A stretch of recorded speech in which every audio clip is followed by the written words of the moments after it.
This may look like Halloween, or even Disney World, but it's not. It's Anna Maritimes in Fredericton.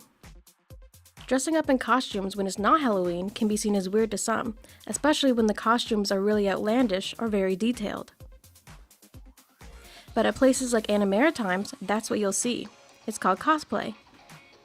That's dressing up as a character from a movie, book, or video game.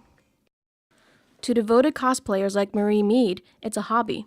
As a child, Mead dressed up like all kids did, but she had a specific character in mind. I was like 6, and my mom, I really liked this pink belly dancer costume for Halloween one year, and she was like, okay, yeah, it's not an evil character, because my mom had something against me doing villains, so you know what, I'll let you get it. And then she was like, oh look, you're a belly dancer, that's a really nice belly dancer costume. No, I am Jeannie from My Dream of Jeannie.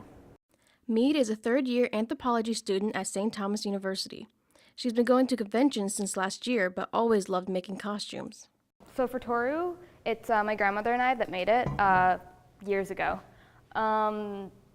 We used a bunch of patterns that she had in her basement, and she had the perfect material in the basement. People are seeing cosplaying as everything from Disney characters like Baymax to popular jump scare games like Five Nights at Freddy's. Cosplaying gives Mead the opportunity to become another person, someone she's never been before. One of her favorite characters is Regina from the show Once Upon a Time. When in costume, Mead says she has a totally different personality. So I don't know, it's really hard to explain. You get into that mindset, you become the character to a certain extent. You're still you, and you're still talking to your friends, and but when someone comes to a picture, to ask for a picture, I find I snap into Regina, right? And when you pose, when you decide to, okay, I'm going to pose like this because she has a poster that's posed like this, or I'm going to, if an Emma comes to me, depending on what stage I'm dressed as, I'll react differently.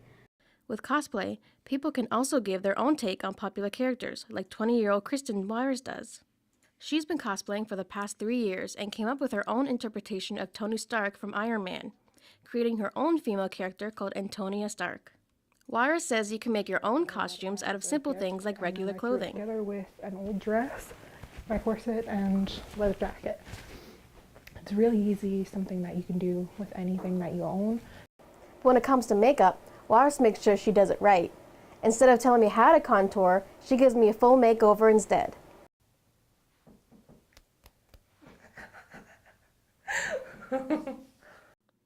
Wires used foundation, eyeshadow, mascara, and other products to enhance my face.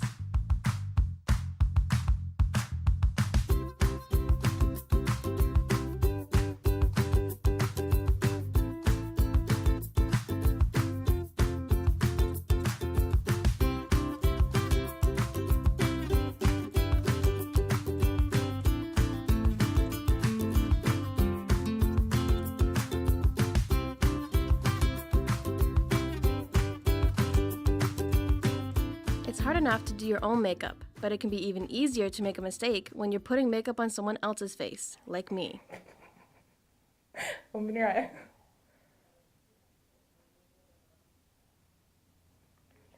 Oh my god! What the hell? After all the makeup and hard work, Wires adds the finishing touches, a wig. Costumes can be anything from simple regular clothes to detailed or custom-made outfits. However, not everyone is up for dressing up as their favorite characters. Christopher Pickard enjoys playing popular video games like minigamers, but he says he doesn't think he could dress up and go out as a character. Probably not. And mostly just for fear of being judged, I guess. Which is lame, because I don't think you should judge people for doing it. They're having fun, but I would feel too weird about it personally. Pickard understands and respects people like Wires and Mead who like to cosplay, but some aren't as understanding, and that can sometimes make it difficult to walk down the street in costume. It's kind of shock, actually, how people don't really accept cosplayers in Fredericton. You get weird looks when you walk down the street. People throw curses at you, people throw insults at you. It's kind of really disheartening when you're walking downtown having a fun time and you get called a freak.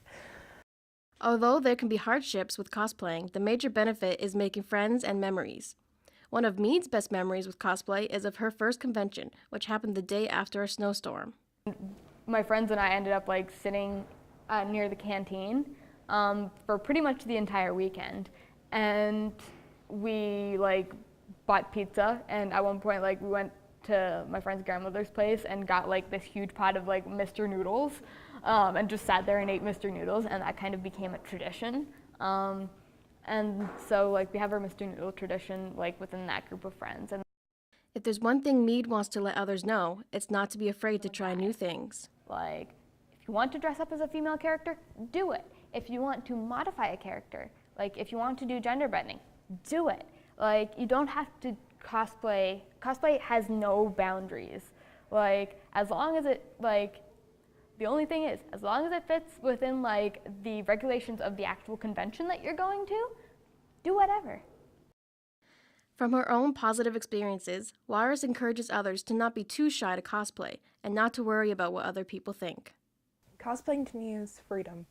You can be whatever you want, you can be whoever you want, and you can get together with a group of friends that all have the same feelings for this. You can find people who are cosplaying as the same characters or from the same universe and meet new friends that you would have never met day to day. For Stu Journalism, I'm Katherine Morehouse.